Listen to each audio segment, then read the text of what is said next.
Hello, everybody.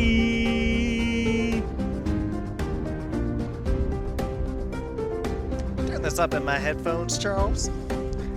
Turning it up.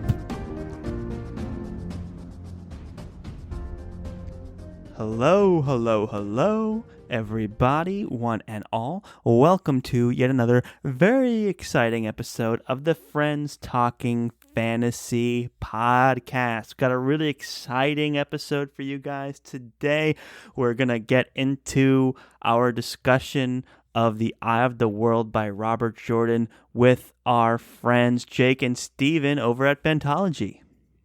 Yeah, we are actually talking to you from the future, so I can tell you that this was an awesome conversation. Super We had a really awesome. great time talking to Steven and Jake, and they helped us so much because you may know by now if this that this is my first time reading Wheel of Time, but we had two folks who have a lot more experience than that, so it was a Yeah. blast, and they're just great to have. It on was and so chat much with, fun. too. Those guys are such pros. You know, we instead of going like plot point by plot point, we were able to just have a conversation, and they were so knowledgeable and also like just professional fantasy podcast hosts. It was just so much fun.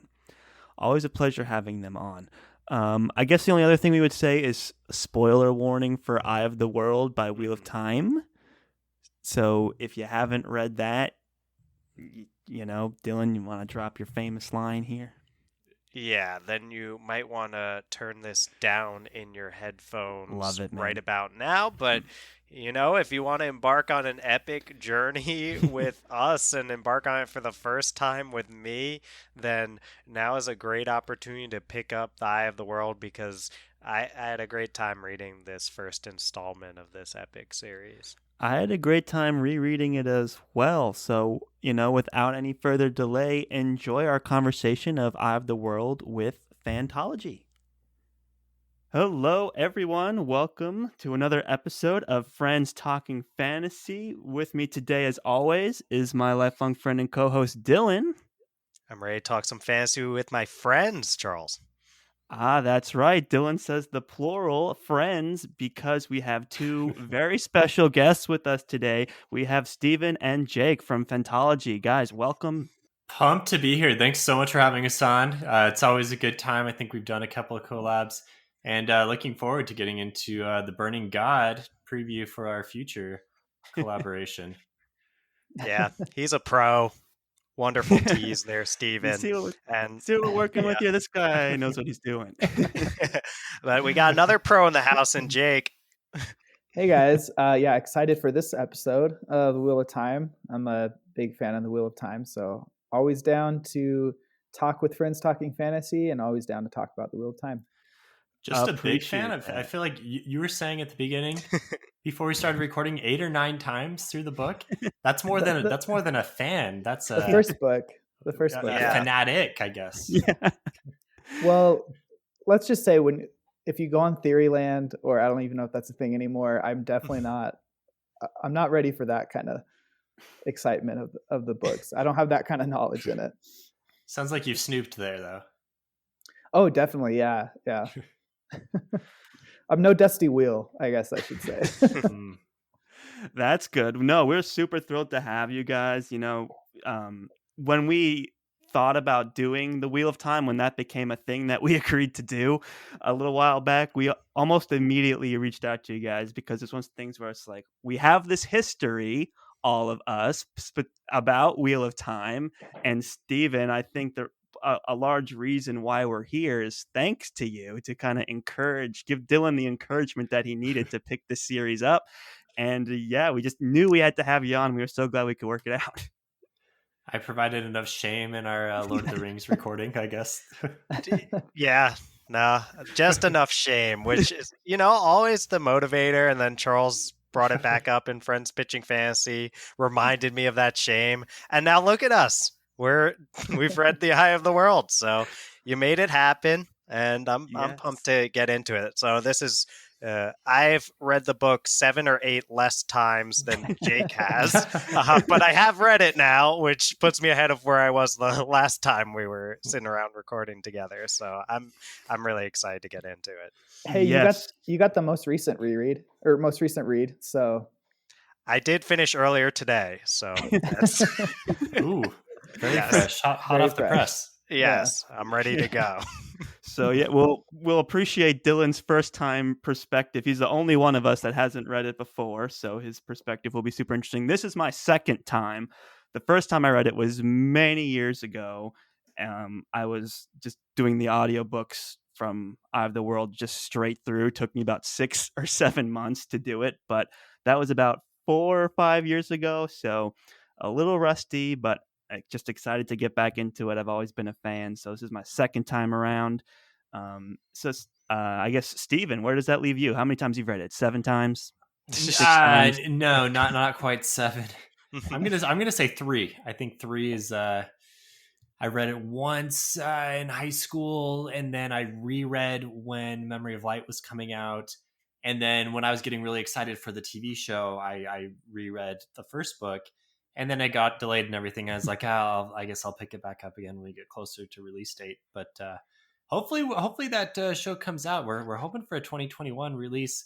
We were also hoping for a Super Bowl commercial, maybe from Amazon Prime, but that didn't pan out. So who They knows? didn't splurge. No, we're hoping that it will be timely and that we'll have read enough that we can participate in the discussion when it does air. So we're excitedly waiting for the news about the show. But the fact that nothing really has been shown has me a bit nervous. But you never know; they could just be sitting on it, waiting to drop something. They're interacting with people enough on Twitter, their official account and everything. It makes us all kind of believe that it's 2021, but probably later 2021, so it's still months away. Well, we've got 14 books to read, so it might take us a year or so to get Yeah, through them yeah, all. you got Which, you got plenty of content. right? So Yeah, I want to one, be in the place to be able to say like, "Oh yeah, I read the books first. Yes, it Yeah. was. I finished the day of the premiere, but Uh-huh. and then I can talk about how much better the books were. Like be That one of was those. that was me with Game of Thrones. I heard of Game of Thrones via some Wheel of Time fans, but I had Mm. no idea it was a show. And I just like, oh, I'll start reading these. And then as I was reading them, my boss was like, "Hey, have you seen that show?" I was like, "Oh, I didn't know it was a show." I was like totally oblivious to HBO at that wow, time, but it was like when that's some real season bragging 1 was rights. out. I mean, I was reading the first book when season 1 was coming out, but Mm. due to being oblivious more than anything else. Yeah, was this before the internet was invented, or what's going on here? Well, actually, I mean, I don't know. Like I was living at home. He We was too didn't have busy cable, reading Eye so of the World, Steven. He was on his yeah, like that was sixth it. read through, something Yeah, like that. yeah. Yeah, that So was it. speaking of before the invention of the internet, I would guess the Eye of the World probably was published around the same year the internet was invented. Is that It was in probably 90, published in Yeah, 90? 90. 1990. So, I mean, I don't know when the internet was invented, but it's about as old as I am, I know. So is the Eye of the World, a little bit older than me, older than Charles too. And yeah, I think that was an interesting thing. Reading it was trying to look back with that perspective, I would say. Like, Mhm. I obviously I haven't read it before. It's so I've read a lot of the more modern stuff. I'm uh, and I'm wondering, you guys, looking back on it now, you've read it more recently too. Like, what sticks out for you guys as this? Like, what's more dated about it? What is more like I guess, ahead of its time about it? Yeah, Stephen and Jake, I'm curious. For Big me, question. Big question. Mm. I kind of see it as like the Lord of the Rings of modern fantasy in the sense that like I don't know, it's like it has so much influence in modern fantasy, but it's also old enough that it's different. You know what I mean? I don't know. Yeah. I think it was ahead of its time in a lot of ways. There's the ways it kind of subverts the fantasy genre. Whereas most of what I had read fantasy wise was either like Narnia or Lord of the Rings or things that felt very similar to those. Whereas there's like parts of the Eye of the World where things happened that were completely opposite of what I was expecting from the typical hero's journey. So I think it was ahead of its time in that way. Yeah, I think a good sign of being ahead of its time for anything is probably how much influence it has on things down the road. And The Eye of the World and The Wheel of Time have had a huge influence. It'd be really fun to like sit down and really like map out like a almost like a genealogy of fantasy books, starting It's from funny like you say ancient that. legends to Tolkien to. Are you Yeah. doing this already? No, but Dylan and I have been talking about it for the past Yeah. couple of weeks now. Actually, reading Eye of the World kind of got us thinking about it. We were like, wow, 1990. And then we were like, Tigana came out around that year. And like Game of Thrones is in the early 90s as well. Mm-hmm. So it's interesting to 96, I think. okay. So the mid Yeah. 90s. So it's interesting to see like who influenced who, when, who was doing Yeah. different things Yeah. at the same time. Tigana, Eye of the World are like very different. But Is yeah, Tigana, is Yeah. that Guy Gavriel K? Yeah. yes. Okay. Yeah. It's an interesting one. It's we won't get too deep into it because it's Eye of the World episode. I'm sure people, but I will say Tigana, an interesting one to put around the same time as Eye of the World because it's very different. Does not follow.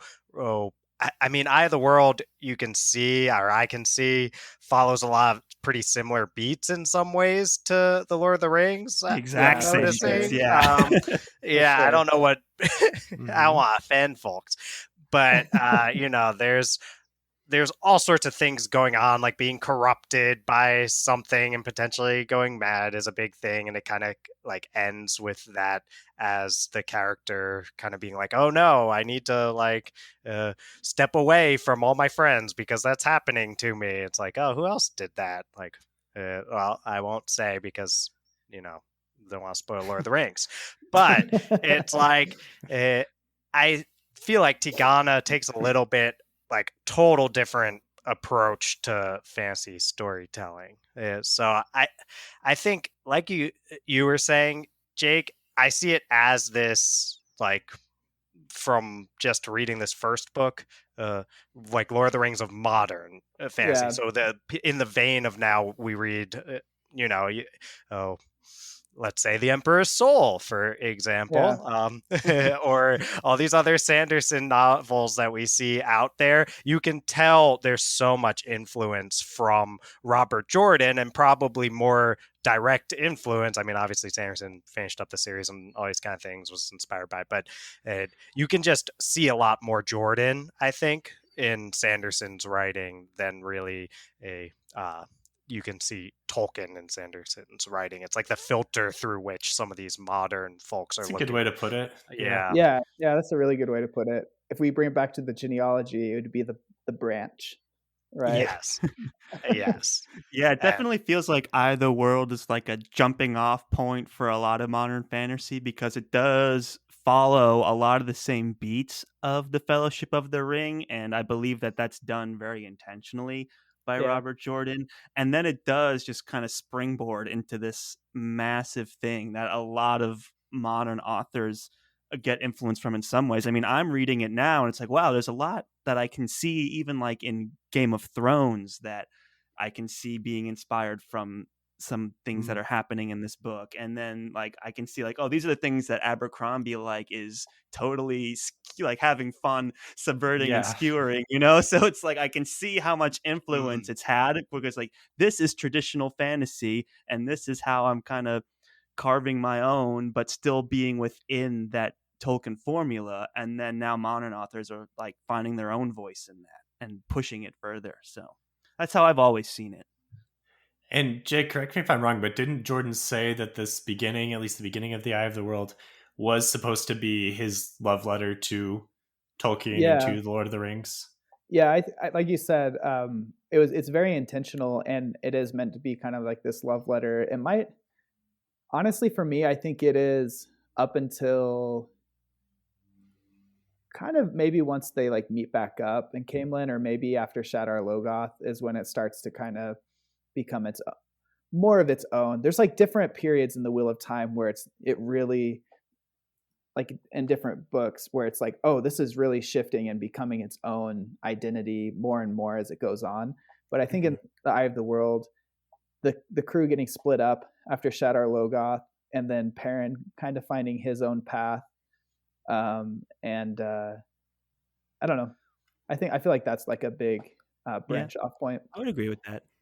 I see the stage being set for all sorts of things that will eventually happen in this series that will, I think, spread its wings and go in very different directions from anything Tolkien tried to do. I think Perrin is a character that I see. It's like there's not like a parallel necessarily. I mean, maybe because he has an axe, you could start trying to say he's like but it's not. He's not the Gimli, Like there's parallels certainly for particular characters, but I can see that Jordan is setting the stage for this epic journey that, you have 14 books here. So if you just retreaded Tolkien, you'd run out of track pretty quick. Yeah, I'll say like Lord of the Rings doesn't have a whole lot of side quests to it, right? Like there's kind of the main plot line, everyone's kind of doing that stuff. Maybe there's a few things we do, but it all kind of ties back together. Wheel of Time has a lot of side quests. There's a lot of, different storylines with different characters, and obviously we're not going to talk about them in this episode, but it's very much like this huge, to kind of keep the genealogy tree thing going, it's this huge branching, sprawling tree compared to Lord of the Rings, which is a little more straightforward. I remember, and this is more apparent in the later books, but I think even in the Eye of the World, when I was reading it, I remember thinking, Lord of the Rings has such an expansive backstory and lore to it, but the plot itself it's much more of that straight line. We got to get from point A to point B to complete the quest and complete the plot. Whereas it feels like, to me, Wheel of Time is more of, let's drop this pebble in the pond and just see how the ripples go. Whereas there is an overarching like point to everything, but all the different ripples get explored a lot more. And again, I guess that's probably outside of the scope of Eye of the World, but in the Eye of the World, you do get a lot of like hints at it and the beginnings of it. I mean, even just the jump from the prologue to the start of the book, like, and seeing the ramifications and like realizing how that connects at the end and everything. So the prologue struck me a lot as a first-time reader, and I think the prologue was the thing that I felt like how, like, I could see Brandon Sanderson starting a novel in that manner, because it just does all these. He has, things, right? right? Yeah, like all these questions are immediately raised for a reader. I feel like RJ, as do people call him that? We saw that on Twitter of Time. Yeah. RJ, yeah, I can do that. RJ says, RJ does all these things that it's like gives you just enough to kind of understand the base of what's happening in it, right? You're like, okay, so this person is he's losing his mind, and he is having communication with some sort of dark force that has kind of defeated him. And then there's all this other stuff around that's being thrown at you in addition to that. But with kind of just this base understanding of kind of the interaction and the scope being big, then it raises all these additional questions on top of that you're like, oh, wow, this will give us a lot to get into and explore for the next 14 books from there. And I was pumped. Like I was actually, and I've been called hasty on the podcast before, and I think, and on other podcasts as well, Dylan. Yes, on the Fantology podcast, I've been called hasty as well, and I have all sorts of thoughts about a particular character that showed up in this book as well that we'll get into, I'm sure. And I'll say, like, that was something that immediately set apart from Tolkien for me, was this prologue that was based in character and intrigue and all this stuff, where Tolkien was a little bit more like in legends and us, like more of the Wheel of Time turns type thing. But the Wheel of Time turns bit happens after the prologue, at least in my Yeah. copy. Yeah, it's kind of like he was like, I have this idea for a cool story, and Robert Jordan came up with all this like backstory and lore and this timeline, and then he gives you like a hint of that at the beginning, and then he's like, well, let's just start from Lord of the Rings. Like he gives you Yeah. like, here's a hint at what this is really going to be. Now let me start it in a place that's more familiar, I guess. Right. And that's the incentive for me, is the Yeah. stuff that happens in the prologue is the incentive to go through all the Yeah, I wonder how extra it was time. for like readers at the time, whether they were like, what is this? Oh, okay. Now I feel more comfortable. I'm Yeah. with Lord of the Rings again. Like ease them into it. Whereas now we're like, wait, give me more of that more modern feel. So, For so sure. Dylan, it's hard for me to separate because I've read the series all the way through and it's been years, but you just finished the first book. How much of that prologue, like, are you able to put any pieces together yet? I think a little bit now, because that was the first thing I did after I finished the book, was be like, okay, I'll be going on to the second one soon, but before that, I'm going back to the prologue, because I know that there's a lot going on there that's more important than whatever will be the next thing I read in the second book. So I feel like what I can put together is there's so there's this guy, Luz Theron Telamon, right?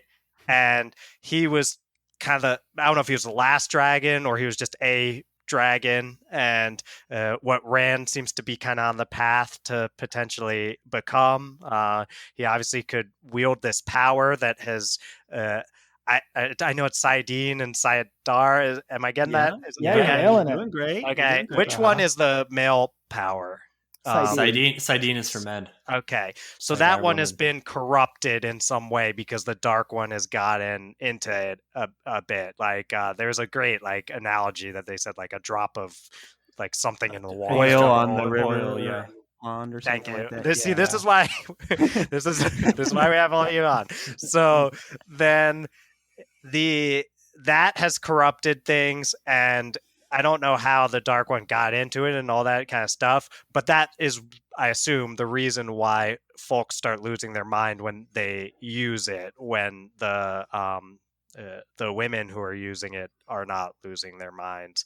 So he's basically like, he failed. Like, obviously, they mentioned him later in the book, and he was like some big hero, but ultimately, I guess he failed. And my big theory for this whole thing is like that the parent's been playing out a lot, right? That's what they talk about. The wheel of time is turning, and it's just doing the same crap over and over again. But like the dark one is kind of like basically not winning, but like certainly the light side isn't winning here. Like the dark one is staving them off at the very least. So I think that my big picture theory of the wheel of time is like like this is why we're telling the story now, is like Rand is going to succeed in all of the ways that Luz Theron Telamon failed. That's what Wheel of Time is about, according to Dylan, one book in. Interesting. Okay. You heard it here. We can check back in like a year from now when we're 14. I want that on recording. So I can say, I was like, yeah, ask him about the prologue. But I think that's relevant to the prologue, right? I mean, Luz Theron is what it's about. So he obviously killed his family and all those kind of things too, and then formed that big mountain. But the first time I was reading it, I was like, I barely understand what's happening. But enough to ask the questions that make you want to read further. Who do you think the other guy is that is messing with him? The other guy, I found this, at first I thought the other guy was the dark one, but then on my second attempt, I realized that there was like some line that basically implied that they work for the dark one. So some sort of like second in command was, I could be told, I know you don't want to, you're giving me all these like stony face, like, no, we're not going to spoil anything for you, Dylan, but we're also not going to tell you that you're not making a fool of yourself. So I appreciate it. That's the right way to approach this. My roommate is reading The Way of Kings right now for the first time, so I'm pretty practiced with this face right now. Yeah. Oh yeah, we're only doing audio, but for the listeners, Jake and Steven are both nailing the stony faced. We're not gonna spoil it for you, first Wheel of Timer. The prologue struck me as well. That's some interesting predictions there. And as someone who read the whole series, and then is reading the prologue for the second time ever, right? It was really interesting to revisit. I was kind of surprised by how right away how kind of dark it was. Like Mm, the descriptions of a lot of these corpses and things like that were darker in tone than I remembered Wheel of Time ever being. Certainly darker than like Lord of the Rings ever was in terms of like description. And Mm. I was just like, for me, like the prologue is just nailed in terms of tone. It sounds like it yeah. could have been written last year. It's just Mhm. that Yeah. fresh, especially when you compare it to immediately. It's like, and now we're at the two rivers with the Yes. humble man shepherd here, watching over his flock with his father, and he's just like 7 feet tall and super handsome. And you're like, As okay, you well, do. that's not what I was just reading, but I also, I was listening to the audiobooks and I just love Michael Kramer going like, Aliena, Aliena. He just delivers an amazing performance. I could listen to that all Yeah. day. Speaking of, now that you've read it, have you watched Winter Dragon? Our No, our No. what's our Winter only Drake? adapt. It was Oh, it's a Oh, I heard terrible. of this. It's on YouTube probably, but it is on YouTube. whoever had the rights to adapt the Wheel of Time, they're about to lose the rights, so they Oh, had to produce something. But it's basically just the prologue. I So it's heard like that 40-minute exists. prologue. Um, Also, shout out to Dusty Wheel again. They did their own cut of it that makes Mhm. it a little better.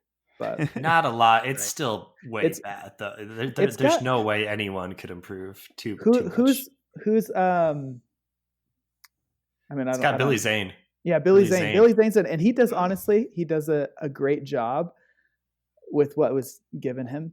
but yeah, Sounds you got like to not watch a that. lot was given him. Not a lot. If you want to hear No. more Ilyena calls, you should Ilyena. watch that. I'm There's a jealous. long saga, a very long saga to the TV rights of Wheel of Time, Mm. which we Yeah. probably don't want to go into now. Yeah, I'm jealous of you guys with your first impressions of the prologue, because I don't know how my mind got this way, but as a kid reading, I was like, oh, prologues and epilogues, you don't have to read those. And I was like, I just want to jump in the story. Oof. So like the first 5 or 6 books I read, I did not read the prologues or the epilogues. I was just like, no, that's just filler. I don't need that. And then going back, I'm like, how dumb am I for doing this? This is, not only is it great, it's plot important to so many things. Yeah, I So, say you messed up on this one. It's the Yeah. best part of the whole book, probably. Well, it's Yeah. like chapter 1 is way more fillery than Yeah, the yeah. prologue in this one. I don't know who is to blame for that lapse in my education, but another great thing, and this is one of the key features of the Wheel of Time to me, is I mean, Charles, you mentioned rereading the prologue after reading the series.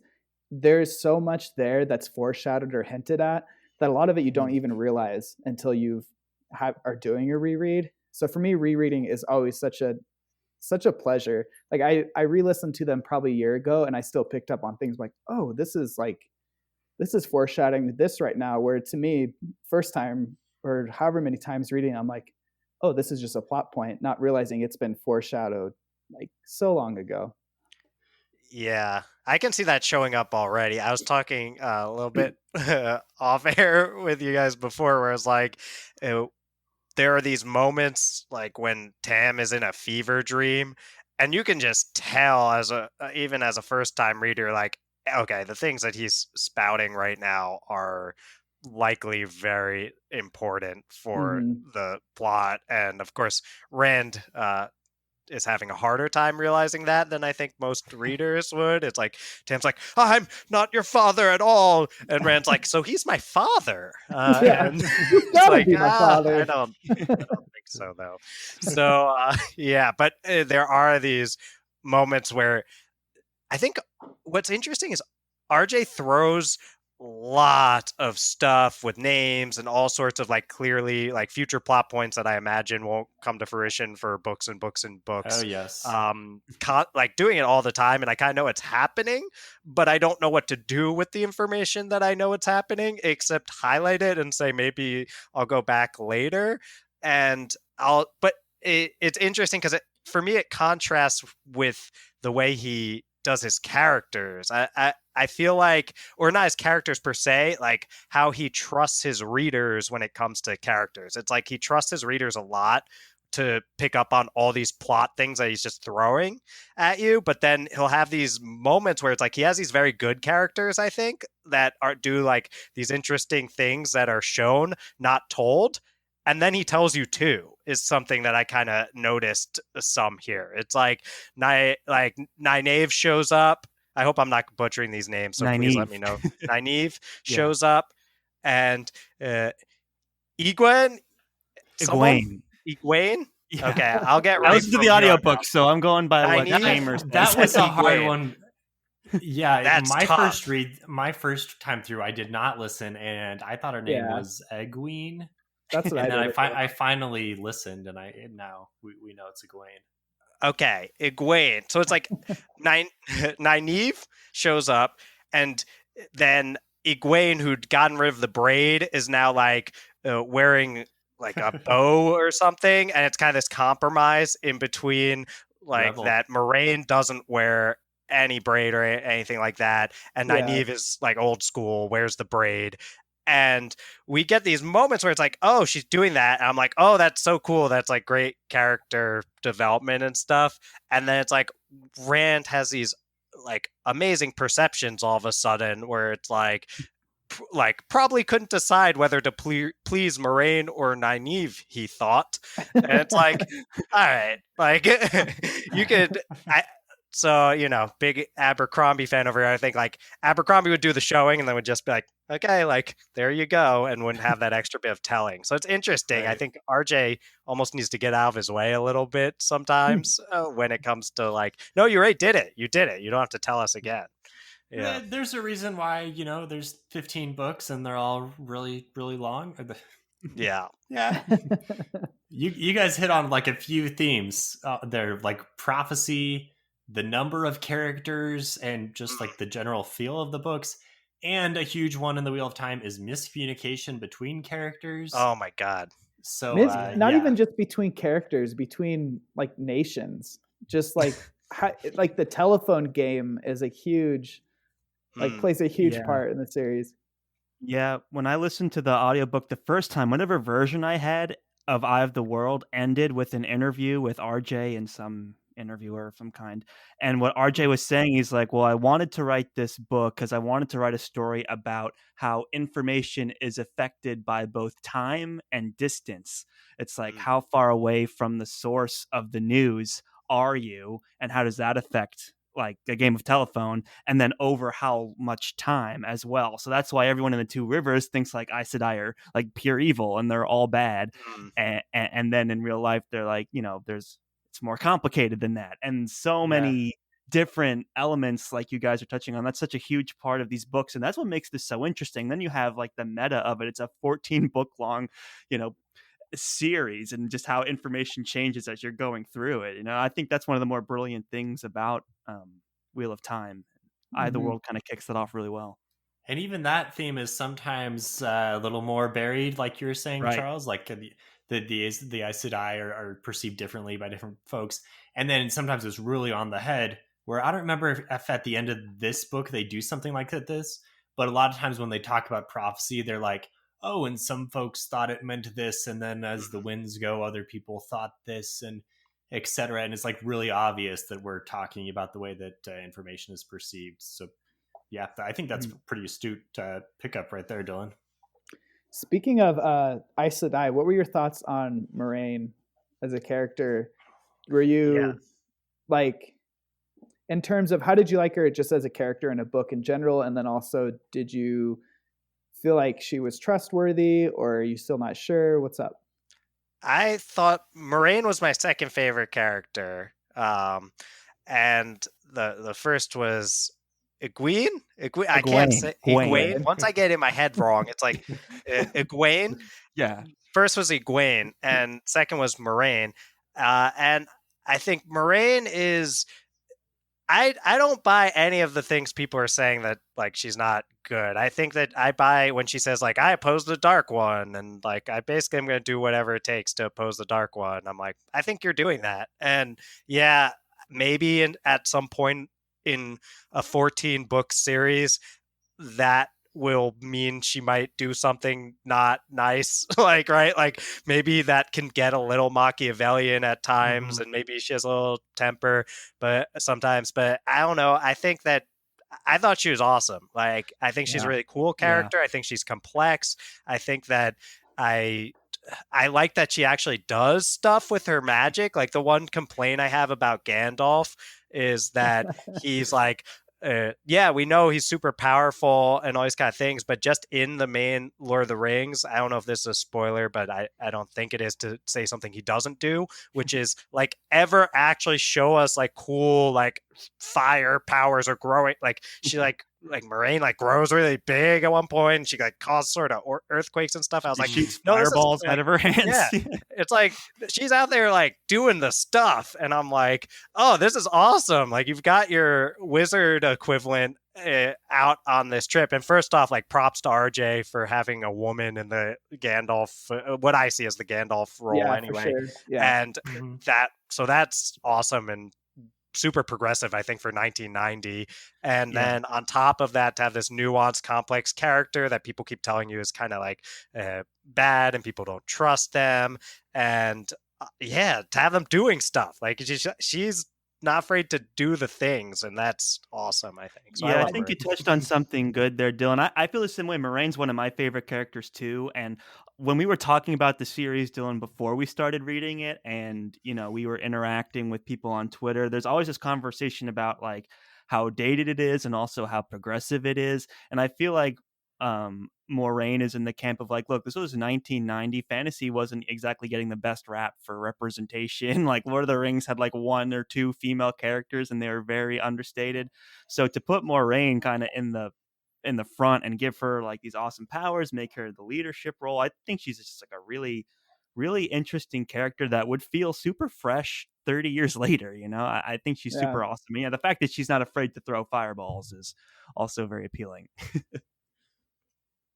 Yeah, I like she has obviously the most power magically, because she, like you said, she's the Gandalf Right. equivalent, but also she has the most power when it comes to just knowledge and understanding, and in terms of kind of keeping others in the dark. Like she holds so much power throughout the whole book, and I wonder, I to this day I don't know if he intentionally thought, I want to write this with a female in this role to kind of subvert the genre or be more progressive, or if he was just world building, came up with Mm, the idea of Saidin being tainted, and yeah. it just naturally progressed into it. I'm not Mhm. sure. Either way, I Mm. feel I totally agree. It's refreshing, and I feel like it's not. I don't know. It's like it's just such a well done for me as a male reading it. I don't know how other women usually interpret it, but it just doesn't seem like her gender is really holding her back or highlighting her. Like she just is who she is and Mhm. happens to be female and Mm, totally fills the role perfectly. Mm. Yeah, I don't know if it's which one of those things it is either, Jake. I agree. I think it's excellently done. We do know that Jordan is much more of like your gardener type writer, discovery writer, if you will. Where I think in Sanderson's lectures he describes him as more of like a points on the map guy, where he's in developing the series is like, I know I need my guys to do this and this and this, and so my characters need to be in these places, but let's just kind of explore and see how they get there, and then along the way they grow. So it's a very different take than your Sanderson, where it's like all plotted out to the upteenth detail before right. he even starts writing anything, and Right. it's just a stylistic choice, and it works best for each of them. So yeah, it's very much like fantasy has maybe changed a bit to where it seems like Sanderson and the hard magic and all of that is kind of Mm, pushing some of the new writers maybe away from this more creative discovery type writing. But I think both are great ways to interact with the genre. Also, speaking of, I feel like we highlighted the differences between how magic is portrayed in Lord of the Rings and Wheel of Time. And from my reading, I feel like this is one of the first hard magic systems that, like, in the timeline of fantasy, I could be wrong here, but in my experience, Lord of the Rings and like all the ones that kind of like that before I read Wheel of Time were more the wizard can do this because, they can just do this and it's never He's the predictable. wizard. Yeah, he's the wizard, and you Yeah. don't know like what the limits really are. Whereas with the Wheel of Time, I mean, it's kind of hard in the eye of the world because it's all being introduced, but it's very much more rule based as opposed to, and then they're doing this now. Right. And I think the idea of having like the male version and the female version is just super, super interesting. And like you said, the fact that one is tainted, right? So now there's this added level to the world building, not just of how the magic works, but now it's like, okay, if a man is channeling, he's a risk to everyone. So they just Yeah, become like enemies. So there's this almost kind of like this conflict that comes up as the result. And it's just like as far as just through Eye of the World, you can imagine like the potential of that and like how much that theme can be explored in future, in future novels. Mhm. To me, like the idea of Aes Sedai and Saidar and Sayadine, like you said, it's the parts from Lord of the Rings and that Jordan has put so much thought into his world building, and I think world building is like the main like takeaway from Wheel of Time. It's like there's so much that goes into it, and the magic system Oh is certainly yeah. no exception. yeah, and I like how it affects the whole like cultures in general. Like you have the women's circle in this backwoods village. Like Mhm. women have a lot more power because Mhm. it's kind of like subconsciously men are a little less trusted because of the whole tainting of that Sure. power. There's like, I don't know, I just think that like the way that he thought about that and like the repercussions throughout society is pretty interesting. Super interesting. Yeah, it just permeates Mm-hmm. across the map there. Yeah, And it's very cool. I mean, as you get more into the series, you'll see a lot of these other cultures that you've seen on the map. They're all very distinct and have their own kind of takes on some different things. And they all seem very real. Like, honestly, Mm. after reading the series a time or two, you feel like you could just take a vacation off to anywhere on the in Randland. There's no name for the actual Interesting. world, by the way, Dylan. So people just call it That's Randland. really Yeah. that's funny. Yeah, Yeah. I can tell I I try not to delve too deep into the actual like hashtag Twitter of Time community because yeah, Yeah, when it's I did, dangerous. all of them were like, "Please, like, go away until you finished." I use the hashtag first real timer sometimes and stuff. But Yeah. I'll say that, yeah, I can tell they're a community that has all these memes and funny names for things and things that yeah. they're all kind of talking about. So I'm pumped to get more into all that. And that Randland thing is funny. And I'll say, yeah, you could probably take a vacation to anywhere in Randland because I know there are many, many inns. That was one of my takeaways. It's like another inn, and then we get the whole description of the inn. So yeah, And the innkeepers, everything. Yeah, you got to make sure they're like fat and balding, otherwise it Yeah. could Yes. be Never potentially yeah, trust. that was Yes. that was a weird through line there. But I don't know.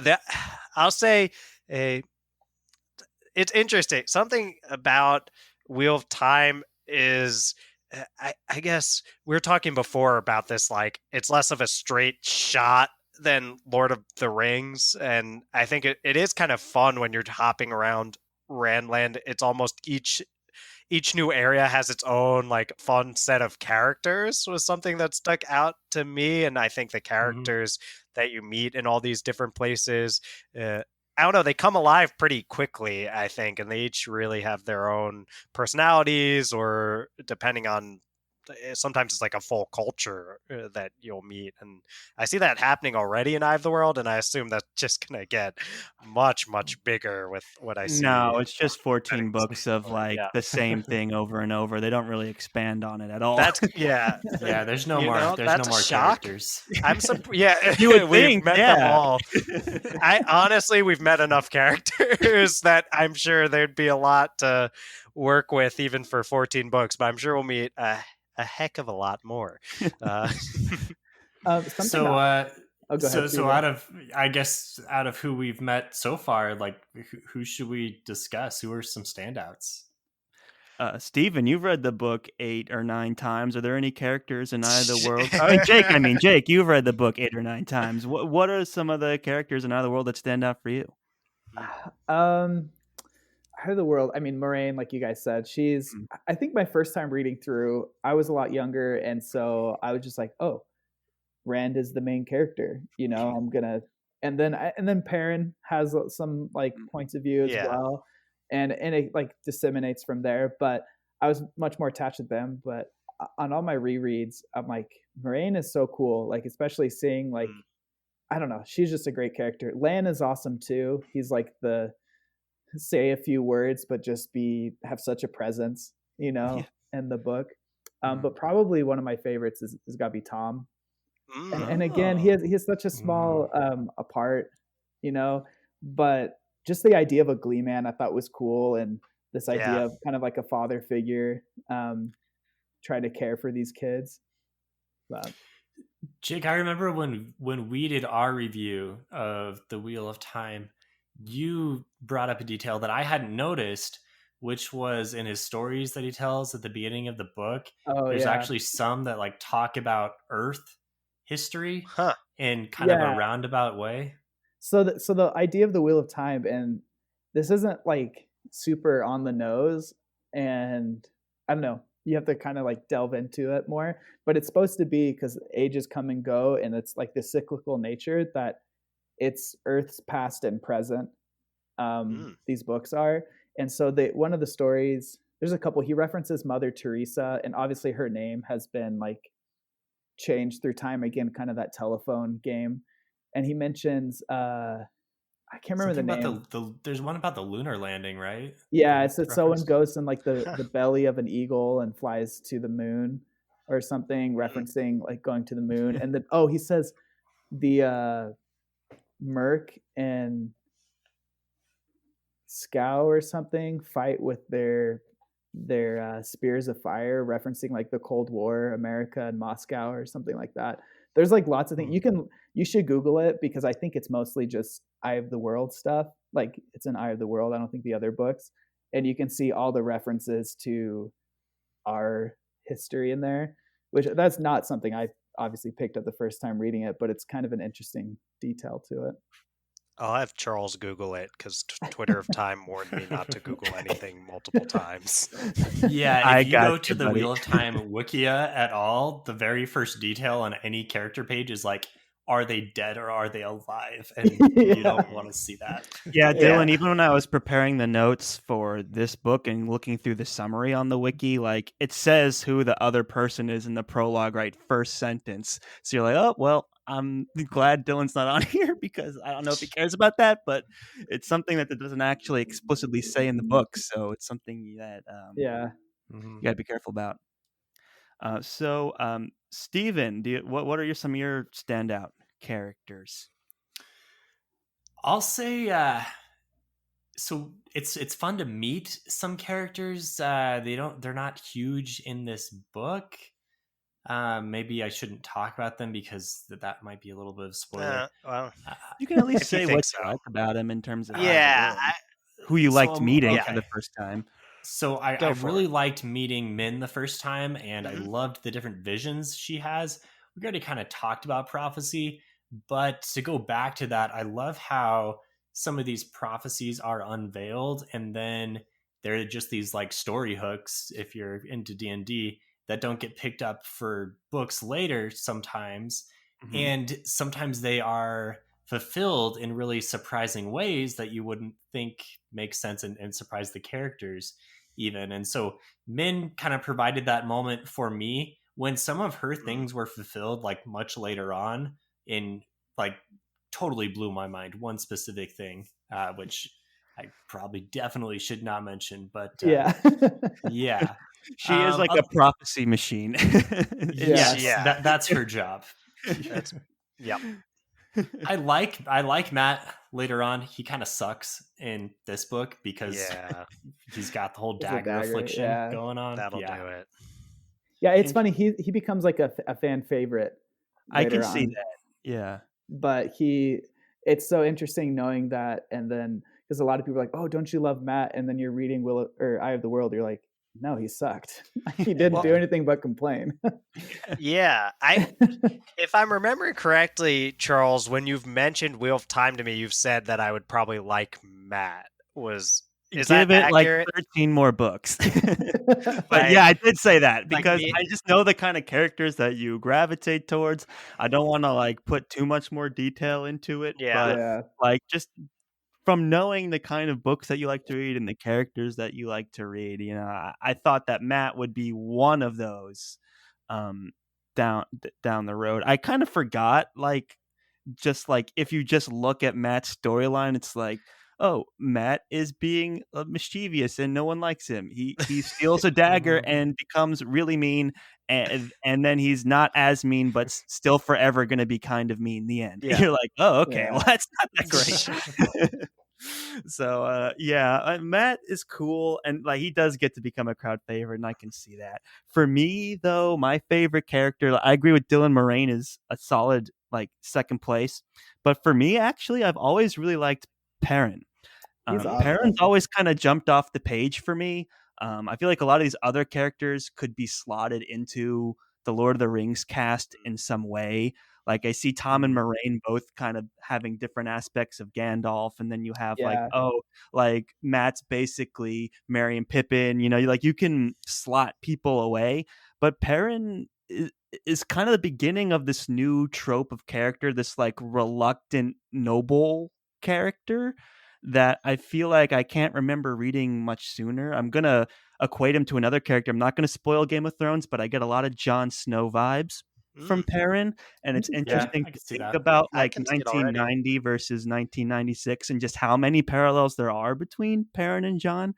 Um, so I just I don't know really if you guys have read Farseer at all, Robin Hobb, but I yes. think some like Yep, fits Farseer is a as good well. example as well. Right, I Mm. just think like that. I think Perrin. I haven't definitely we have to go and do our genealogy, Stephen, but I think Perrin is one of those Genesis characters for people that like Jon Snow and for like Fitz-Chivalry and things like Mhm. that. So I just like Perrin a lot.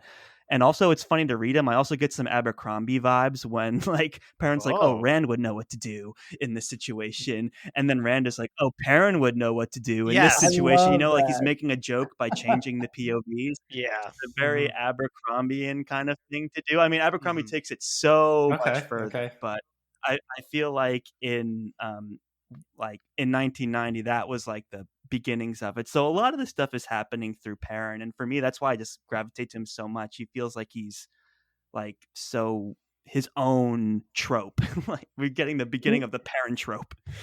he has such a unique like abilities, I guess, Yeah. like for compared to other. I mean, I guess it's kind of hinted at. You have, was it Bjorn and the Hobbit? Is that his name?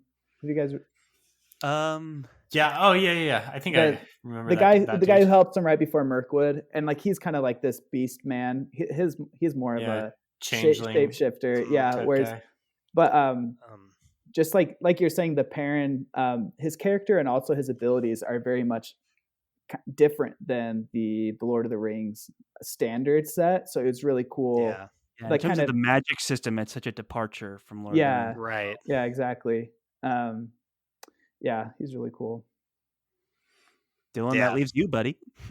Yeah, sure. Well, I mentioned Moraine at 2. I'll say that even though I can't say her name, uh, Egwene, did Yeah, I you get it this nailed Nailed time? it. it. I Yeah. got okay. I was like, that was it, right? I was like thinking through it because I knew the question was coming, and uh, Egwene sticks out to me in the way that a character we've been reading that comes 30 years later about in Monstrous sticks out to me, which is Little Fox, but I'll talk more about Egwene, which is Egwene, I feel like is a character that right now is pretty much like plucky and headstrong and all of these things and really means well and wants to do good and just doesn't right now have the power to do much about the fact that she has all those desires and bravery, really, like unbelievable courage. And I'm always like really impressed by these characters that are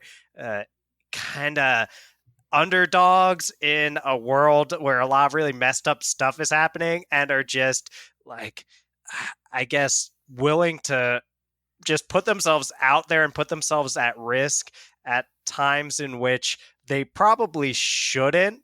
And I feel like Egwene does that just over and over and over again. I really, even in like the final battle of the Eye of the World, it's like she is so out of her league. I mean, more than any other character there. Because, like, Rand, Mm-hmm. like, oh no, he's just a sheep herder. But also, like, oh, now I'm wielding the one power. And it's like, you kind of know that's happening.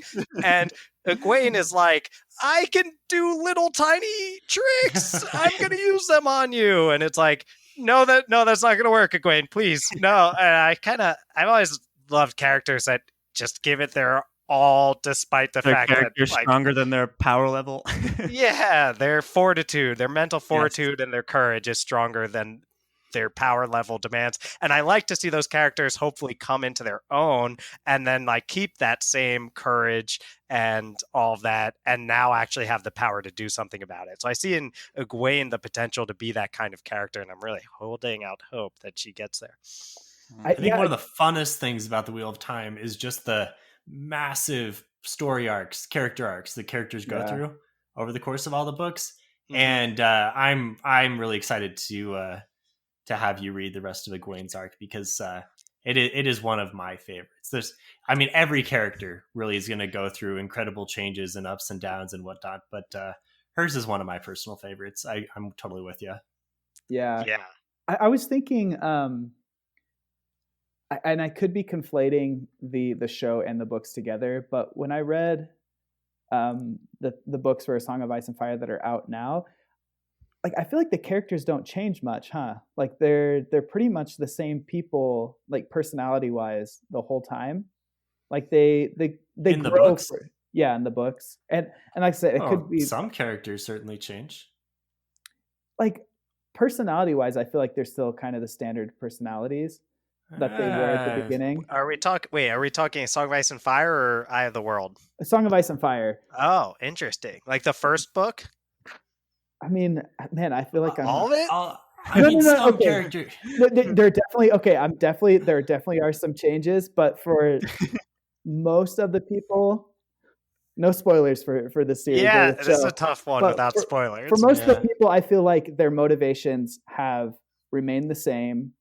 I mean, they've grown as people, but they're still kind of the same. Whereas I think it's very noticeable the difference between Rand, Egwene, Matt in book one compared to where their arcs end throughout the series. And I see what you're saying, Steven. When you have a series as comprehensive, I'm sorry, Jake. I see what you're saying, Jake. Where it's 14 books, right? And as the series goes on, and this was when I pitched this series to Dylan to try and get him excited about it. I was like, there's no experience like reading 14 books, following some of these characters for 14 books, like just to see like from where they start to where they finish, it feels like you're like lived with these characters for so long that you can't even imagine it ending, right? And with other series that are more contained, like yes, they go through character growth and they go through their arcs and everything like that, but it's kind of different through when you're reading Wheel of Time because it's so much longer and you're sitting with the characters for so much longer and things are happening that don't even advance the plot. They're just happening and you're reading it and you're still in the character. Like it's just a totally different experience. And I'm not knocking Game of Thrones at all. I love Game of Thrones, and I think it has probably some of the best written characters on page. And there are some big changes. I'm not trying to say there are, but I just feel like the difference is so stark. Rand, book one. Hey. I think see what you did there. So Stark nailed it. Oh, I know I was the last one to pick up on that, but no, I didn't even realize. No, I think Jake was. Well, I'll say, Jake. I feel like I'm. Yeah. I feel like I'm picking up some what you're kind of putting down there with A Song of Ice and Fire, which is it. It feels like sometimes the character growth in A Song of Ice and Fire is more peeling back the layers that were always there with certain characters and revealing them to the reader over time. And I think, Yeah. I don't, Charles, you can edit this Mm. out if this is too spoilery, but I'll just say a character's name, which is Jaime Lannister. Yeah. Right? Like that, I'll just say that. And I think that I am, I can tell that the characters in Eye of the World, they're kids, they've Yeah. never seen the world, anything like that. And now we're going to deal with 14 books of them going through, I imagine even it's going to compound from what they've been through in just this first book. And the amount of change that someone would go through after 14 books worth of those events from their humble beginnings, Mhm. I would think has to be a lot bigger than like a lot of the characters in A Song of Ice and Fire are seasoned characters who've dealt with a lot who are now dealing with even more, but it's just they don't have a different starting place. Yeah, I guess the difference, like you said, is the Wheel of Time characters start out younger, more immature, like from their base level. So there's a lot more room for that change. Sorry, hopefully this generates controversy, and so So much attention. lots of people comment about it, Yeah. and direct the hate at Fantology. Yeah, You know, Jake, that was Jake. Yeah, all the Song of Ice and Fire fans are going to cancel you, Jake. Yeah. Well, talk to me when Winds of Winter comes out. So.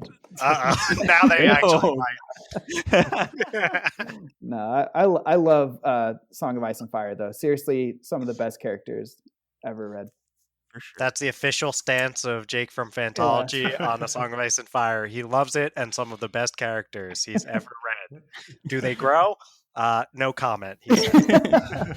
One thing I like to ask people as they are, I mean, I say people, but really we've done it with Steven's brother-in-law who's been on our podcast and now you, Dylan. But knowing that the TV show is coming out, you've read book one, what are some things you think would be really cool to see on screen, to see that adaptation? And what are some things where you're like, I don't think this is going to work. They need to like downplay this or change this. And what are some things they should highlight? Interesting. Okay. Kind of like a question of changing mediums almost. Yeah. Well, I think with the right sort of funding behind it, which I imagine Amazon is giving, I haven't been following all this, but I imagine like Moraine's powers were the first thing that came up. I'm like, you got to go in on her doing some really cool stuff, and don't the M. Night Shyamalan Avatar movie it like don't do that. make it like some high budget awesome magic powers, and I'm all in for those moments. I think in a TV show, the first thing that sticks out that would have to change is like, let's cut down the time in the rivers over there and just try to take it like over to when stuff starts happening. Maybe a little bit less of like this chapter we continued to ride horses and we don't need to go to every inn. Is that what you're saying? Maybe cut down the inns a little bit. And I think they'd have to bring in the characters where it's like, they did this all the time in A Song of Ice and Fire to Game of Thrones, is like turn two characters into one and all those kind of things. So I imagine those would be the biggest changes that would need to happen to bring it to the screen. I think that like some of these moments of like the characters not really communicating well. I think that you can have the same plot points, but you just need to have a little more subtlety in the interactions of how they got there. Because I think like RJ's right there. I actually think the characters are great, especially when you put it in the context of 1990.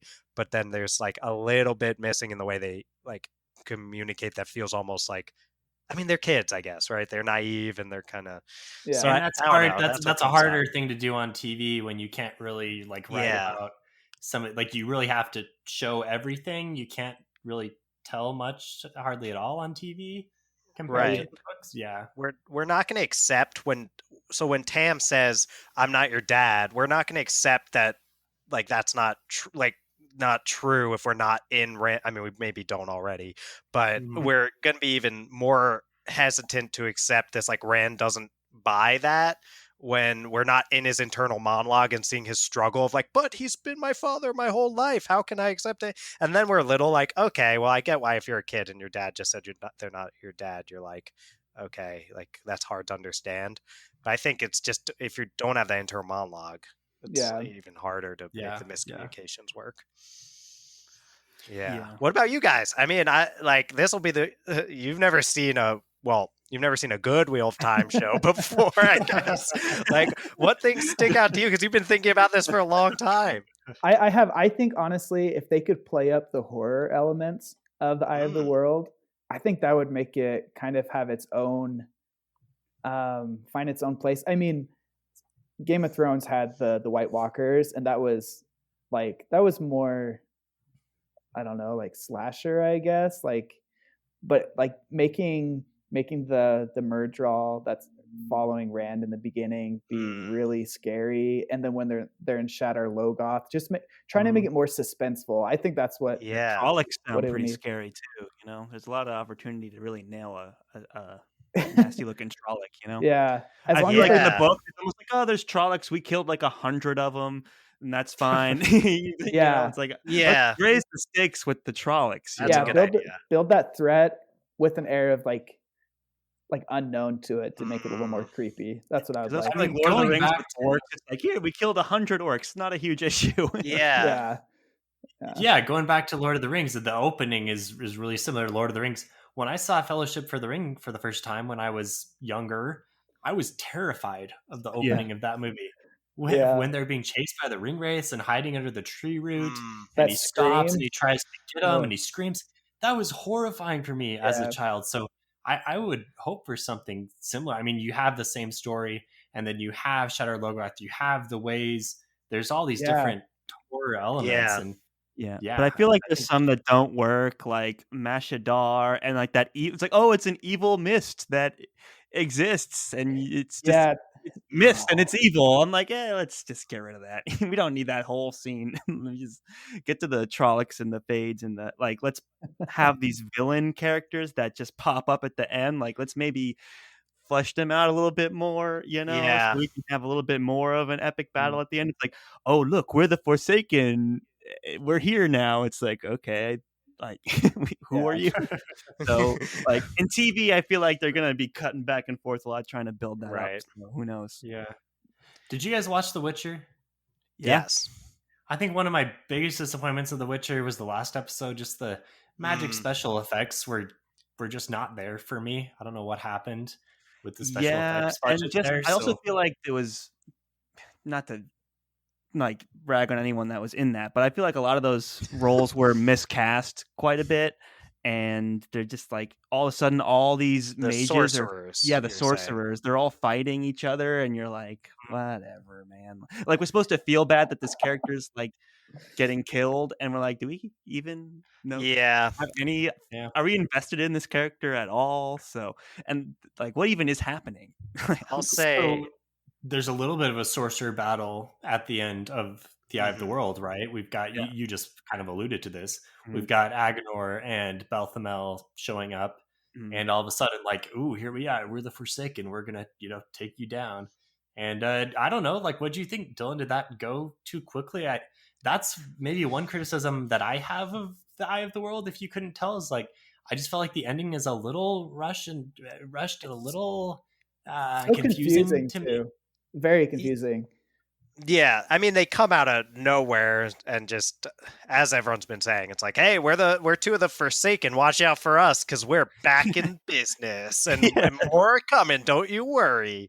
And then it's like, okay, now they're attacking, and I think a lot of it.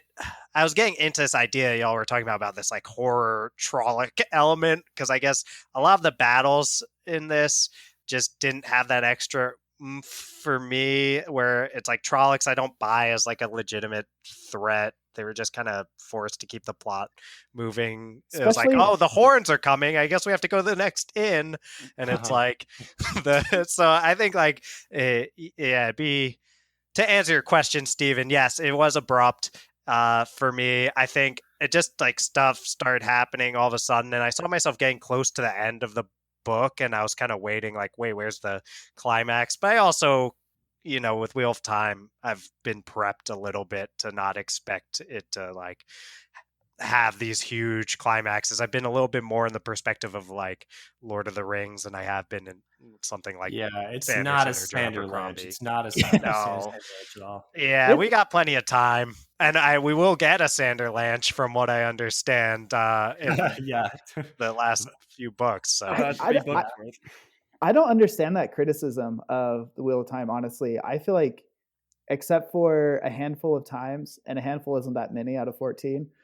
The climaxes have been awesome. Book one's climax to this day, when I reread it, I'm like, maybe I know enough that I'll follow it. I'm still like, this is confusing. I don't know. yeah, It must be intentionally confusing. I don't know. But I Yeah. think the next book, The Great Hunt, has an amazing Yeah. climax. Yes, it does, I yeah. think book three, not as good as The Great Hunt, but also amazing. And like, I think they consistently are really good, except for a couple of them that are less actiony and more Yeah, like I think plot The World resolving. really struggled with establishing the threat, like Dylan said, Yeah. Trollocs, it's like, I don't buy that they're a threat, and then the big bad himself, it's like, "I'm in your dreams, ooh," and they're like, "I don't believe you," and he's like, "No," and then they wake up, so you're like, "Okay," like, Yeah, that's that's the most evil yeah. guy in of all yeah, time. you killed some rats. So I think they need to, and we had no history with Agenor and Bothamel and that kind of stuff. So I think I can definitely buy into the fact that in future books we're more familiar with who the bad guys are and they do more bad things. So when we do face them, it's the stakes are a lot higher and they're more And believable. once you've read the series, looking back, the first book does make a lot more sense. Mhm. And you can like, okay, here's who these guys are. Here's what was going on with Balsamon. It's much, you can even understand what Rand is doing in Tarwin's Gap. And he hears this voice, right? That was probably like, what the heck is this voice? It's not Mhm. And really if you're reading aggressive. it, if you're reading it, it's in all caps and it seems super significant, but you're like, what is this? And it takes a while to understand what all these things really Yeah. are. Yeah. That speaking of the dreams thing, that's another thing where I feel like Mm, if they could play that up to be creepier mm. and like scary, actually scary. I don't know if they can though. It'd be hard to actually make Uh, it scary. I You think kind of maybe you have got a to though shot. because you really can't Otherwise, afford it's to make those silly. scenes. Yeah. Yeah. I don't know. I was kind of seeing it a little bit when there's like scenes with like mirrors and all this kind of stuff, and I was like, I could see it if. I guess I'm always amazed when I think of how Peter Jackson was able to see Helm's Deep out of What was Helm's written. Deep in the Yeah. books. So there's Yeah. always this lingering part of me with adaptations where I'm like, if Peter Jackson could take that part of the Two Towers and be like, oh, we can turn this into a Yeah. giant epic battle that like hardly resembles what you were reading. I'm like, you can do anything if you've got the right people But Mhm. thinking Dylan, about the right remember things. how he handled Sauron? You just keep calling him an eye. It's like, how do you make the big bad when he doesn't do anything and we never see Yes. him? Like this guy's just haunting the dreams of 16-year-olds. It's like what is like can we get a little more stakes? Wait, I didn't realize till just now. Like obviously, the Bosomon in the dreams is Sauron, right? The burning Yeah, for eye, the eyes sure. and Yeah. mouth are on fire. Yeah, For another. sure. But there's also like I see the influence. It's like don't say his name, like Voldemort, kind of like it's really interesting to see like how that stuff Yeah, Yeah, I creeps guess along. that's something that I picked up on is I felt like, wow, like Harry Potter was way more influenced by Wheel of Time than I would have guessed, or seems to be with some of the plot points that I was like, because obviously I'm more familiar with Potter than I am with Wheel of Time, yeah. and Only I barely. only barely. That's my other like. I'm not. I think I'm in a safe place to say I have not finished the books of Harry Potter, and I'm not necessarily a huge fan of that series. I'm sorry. Okay, that'll take the heat off of Jake. If you think that Song Rise and Fire Yeah. fans will cancel you, if they made it this far, they're the Potter fans are coming for me. So Potterheads are relentless, man. They will Yeah. never stop. yeah, so I'll just trust them not to make it this deep into the episode. But it's cool. I'm glad that all of y'all love everyone who likes Harry Potter. I'm glad that you love it. Never really quite made there, but I was like, oh my god, this like Hugh must not be named thing that had to be grabbed from Wheel of Time to some extent. It feels like. Yeah, I wonder I if wonder. has she listed that as her as No an idea. influence? I have don't no know. idea. I don't know if maybe that was a trope of like having Maybe. a taboo name. I don't know. Yeah, it's only two I can really think of. We need to Yeah, do that same. genealogy. The Yeah. genealogy is coming. Yeah, So So we can yeah. trace it back somewhere. the origin of fantasy. It's the Yeah, origin Sounds of like fantasy. it sounds like a Reddit post that's going to get us a lot of karma. We got to Yes, it's all about that karma. So I mean, so we think of it sort of as a family tree, and that genealogy bit, kind of right, like you'd way toward the if we did, I guess, where modern fantasy came from, way at the top would be like Lord of the Rings and stuff like that, and then branch out Mhm. from there. And I really bring up trees because I would be remiss if Oh, I mean, after our discussion on Fantology about the Two Towers, I would be remiss if I did not bring up the fact that there's that basically Treebeard is in this Eye of the World. Like, I legitimately, Basically. I was legitimately like, wait, no, and the character, it's Loyal. yes. Is the character, right? Yep. That's an Ochre, Ogier. Ogier, Ogier, yep. Egwene. So I think. So yes. So Loyal literally says like, "Don't be too hasty" twice, and I was like, I can't believe like it was clear already it was Treebeard, but I can't believe they dropped that, and I was literally like, oh my god, I can't. I don't know if y'all watch Community at all. I know Charles has seen it. Yeah. Yeah, I love it. Oh, yeah. Okay. In the Glee episode where they're putting on the show, and then Britta comes out and she's singing terribly, and the dean looks down and he's like, Oh, Britta's in this? That was me when I was like, oh, Treebeard's in this? Like, I was enjoying it, having a great time reading Eye of the World the first time, and then Treebeard comes storming into the show. Man, ruin it. I don't get how you hate Treebeard. First of all. Treebeard's awesome. Second of all, I don't get how you hate Loyal. Loyal is like one of the.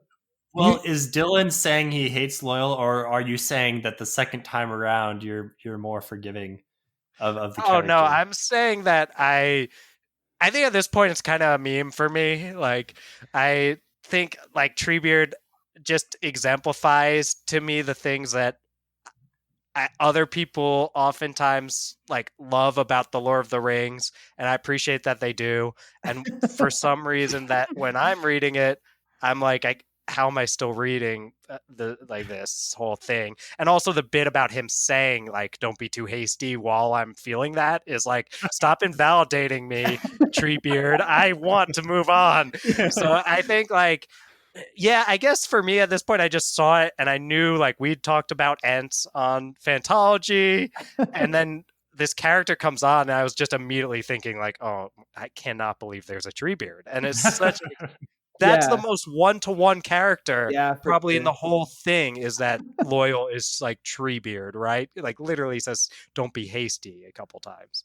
Yeah, the Ogier are like an elf Ent combination, right? They're kind of the elves of the world, but they act more like Ents. When you first said Treebeard, I thought you were going to be talking about the Green Man at the end. Oh yeah, then I was like, oh, we got a second Treebeard in the mix. At cool. least that like one. Tom Bombadil, kind of. Yeah, kind of. Well, when they said Green Man, then another sitcom, I was like, what is this, Charlie Kelly? Like the from Always Sunny, right? Like he has like Green Man outfit.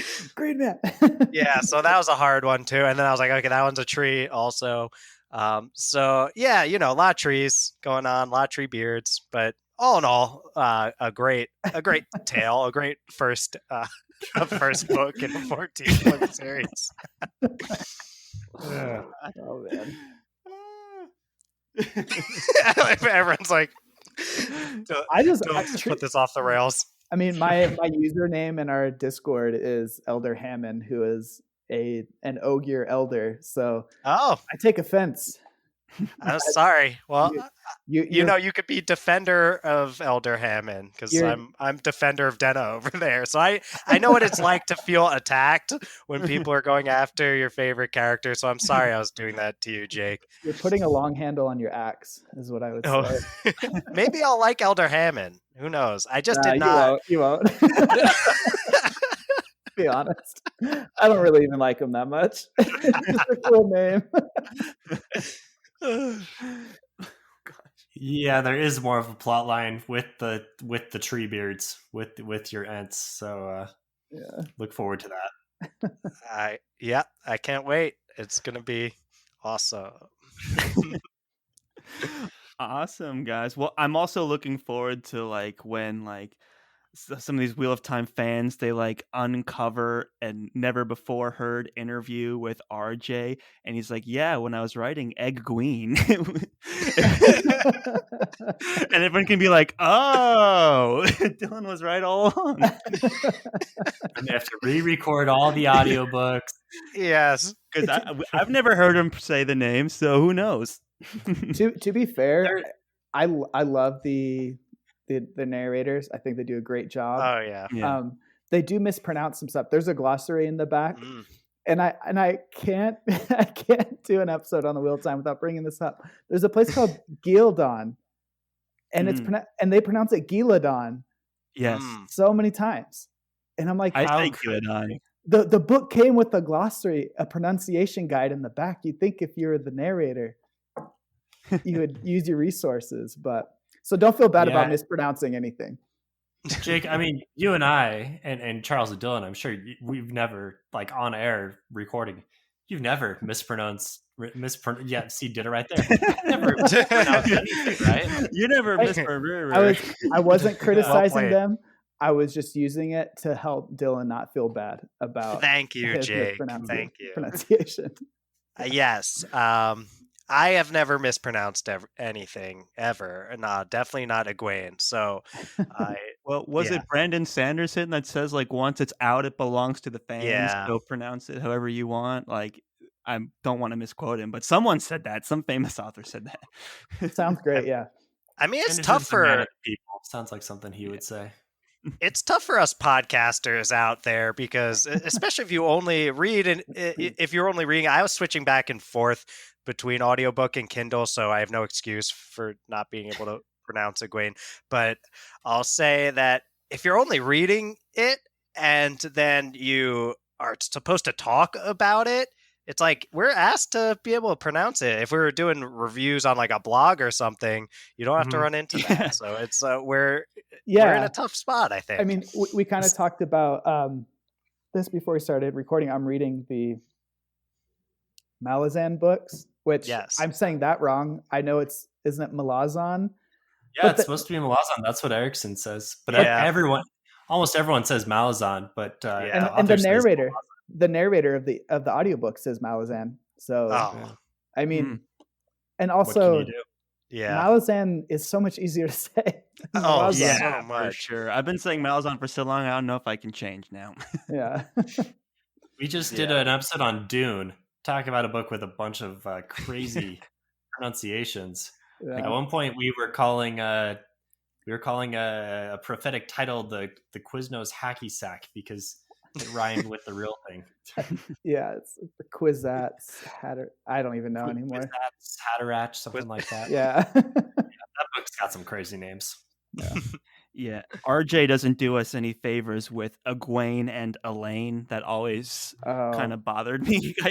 I get them confused. I'm like, what? Wait, yeah, it's like the same person, kind of. Yeah, and they're different. Oh, they're very. The names they're very different. But the name's similar, and a lot of these like apostrophes all over the place, and I don't know. That makes it tough for me. And like land, sometimes it's written with like the AL. Like dash, and you're not supposed to say that. Yeah, one actually. So we mentioned this kind of earlier. My mom's the one who got me into these books. She loved them when I was growing up. But my dad, who also likes fantasy and sci-fi books, stopped reading them because in the first few chapters you had a character named Tam, Rand, and Lan, and he was like, "I'm out. I'm out." Yeah. Yeah. Too many Yeah. characters that sound the same. That's fair. Yeah, I feel that pain. And I've never quit because of it, but I've certainly been like, oh no. Oh my gosh. Any parting thoughts, guys, before we wrap it up here? I just want to know what are Friends Talking Fantasies plans for the series, Dylan? This is like your current TBR. This is your number one priority. I would say that this is right now. It is my number one priority. I would say you're totally asking the wrong person because Charles actually knows our reading schedule, but you're also especially asking the wrong person because that's never stopped me from talking way more than him when I don't know what I'm talking know. Once about. Dylan started talking, I was like, "Oh God, I'm dying inside." Charles, is this my number one priority right now? For the next like 4 weeks, yeah, it is. Okay. We're gonna read the first 3 books straight, but then Okay. we're gonna take a break and like we're gonna add books as we're gonna read a new series and then sneak in some more Wheel of Time, and we're just gonna keep putting it in the rotation with breaks to do other stuff, because otherwise it would be like 6 months straight of just Wheel of Time content, which the I, balancing act is tricky there. I think the first 3 books are a good place to stop too. Mhm. It's like from there it really starts to jump off into a kind of a different tone. So Yeah, that's I'm good to just hear. We definitely are amazed. gonna finish. I'm just amazed, and I want to know how you do this, Charles. How do you have the power to control what your channel is reading? Because trying to get Fantology to read something together, that's Well, not even possible. I That's was that's like trying telling to Dylan before, I'm like, I don't envy Steven because there's like 5 of you. There's only 2 of us, and like I'm one of them, so that makes it super easy. So, He has to deal with the occasional I come in and like demand that we start reading the Poppy War when we're supposed to be reading Lord of the Rings. But besides that, he usually can rope me in to what needs to be done. yeah, we can only read one series at a time, but at least we can like put it on at least plan it somewhat. Yeah. I don't want to be trying to coordinate like 4 or 5 different schedules. I don't see that. You guys do impressive work over there, keeping that machine running. It's just a matter of like, okay, who's reading what? How can we possibly piece some episodes together? Great, let's do it. yeah, that's Well, our reading speaking schedule. of Steven, what kind of things might we expect in the future from Fantology? Well, I'm about halfway through Burning God, and you guys are going to have the privilege and honor of recording with Ben, who is also reading the Burning God, and we only have like 7 or 8 more days left on our library checkout. So he's telling me he's going to be done with it by then. So yeah, we're looking forward to recording that with you guys. That's probably next up. That's a good one too. Like we're very honored to be part of the end of your Poppy War read. Oh yeah. I'm halfway through, really enjoying it. It picks up right where the second book ends, and it's just like nonstop, and it's going into some very interesting and dark places. But that was what I knew going in. The pacing of it is super interesting. Breakneck. Talk about it. Yeah. Yeah. And Jake, we'd love to have you there, but I assume you will have been devoured by angry A Song of Ice and Fire fans by He's then. reading Malazan. He needs to focus. Yeah, he does. Yeah, seriously, I don't know how I'm gonna make it through. I probably need to buy the actual book too. I need to get the ebook, the physical book, and the audiobook, and somehow all the help you can get. Combine the forces of it, along with the Tor reread chapter summary, so I can understand what I just read. That's big. Man, I have it, Jake. I have it. I have the physical book, and I will loan it to you. Okay. Now that's a true friend. And while we're on this topic of upcoming Fantology stuff, when that stuff does come out, where is the best place for folks to find it? And where's the best place for folks to find everything that you've been doing over there up until now, all this awesome stuff? Yeah, you can find all of our episodes online at www.fantologybooks.com. We have our full catalog up there divided into some different series. If you want to follow us, you can do that at Fantology Books. We do some stuff on Twitter. It's kind of fun. I don't know. That you do. We're doing a top 3 fantasy romances in the month of February, Valentine's Day. Sappy romance. Mhm. Tune in there. You guys have entered into the competition, so best Yes. of luck. Yep. Maybe Yeah, Twitter. I got Denna in there. Dude, Yeah. Quoth and Dinah. Although we were, I don't want to go into spoilers or anything. Never mind. Off the air. We'll get there. Hey, I'll just say when I submitted my top 3 fantasy romances, Quoth and Denna were in there. I'm with Nice. you. It's really a classic Nice. for sure. Oh yeah, I Nice. mean, say what you want about those two, but they, if nothing else, they make people feel strongly. Yeah. And I think Yeah. that says a lot. That's my no spoiler version. I love the teen angst portion of romances, and they have got it. Yes. In spades. Check out Fantology, guys. Jake and Steven, it's been a pleasure. Steven, as a fellow coordinator, we should compare calendars so we can book Memory of Light, the 14th and final installment. We'd love to have you back on in like a year Ooh. from now. So we'll Wow. put that in the books. All right. Our first episode of 2022. It's on. Guys, thank you so much for having us on. We love Fantology. If you like what you heard today and you haven't for some reason checked them out, please do. Like several months ago, they came on, they supported us when we just started, and we'll always love them for that. So thank you so much, guys. You're welcome back anytime. Can't wait to talk Burning God over on Fantology. It's going to be so much fun. Thanks so much for having us. It's always a blast. You guys do great stuff. Yeah, we love being here. Same to you guys. All right, everyone, that is going to be it for today. Thank you again, Fantology, for such an awesome discussion. Be sure to check those guys out. They have a fantastic podcast. You don't want to miss that. If you like what you heard today and you want to go ahead and support the Friends Talking Fantasy podcast, find us on Twitter and interact over at the FTF podcast with a number 1 at the end. We are also on Facebook and Instagram at the FTF podcast. Now, Dylan, if someone wanted to support the show and they just so happen to be on Apple Podcasts, where can they go? What can they do? They can toss 5 stars to our podcast by scrolling down on that Apple Podcast page until they see some stars. And when you see those stars, the best thing you could do to help us out would be to click 5 of them. If it so happens that you have the time to leave a review, that would be awesome too. And yeah, I mean, still just listening to us though and making it to this point, we appreciate you. Thank you so much. Thank you all for listening all the way to the end. We love you. We appreciate you. Thank you. And as always, go forth and conquer, friends.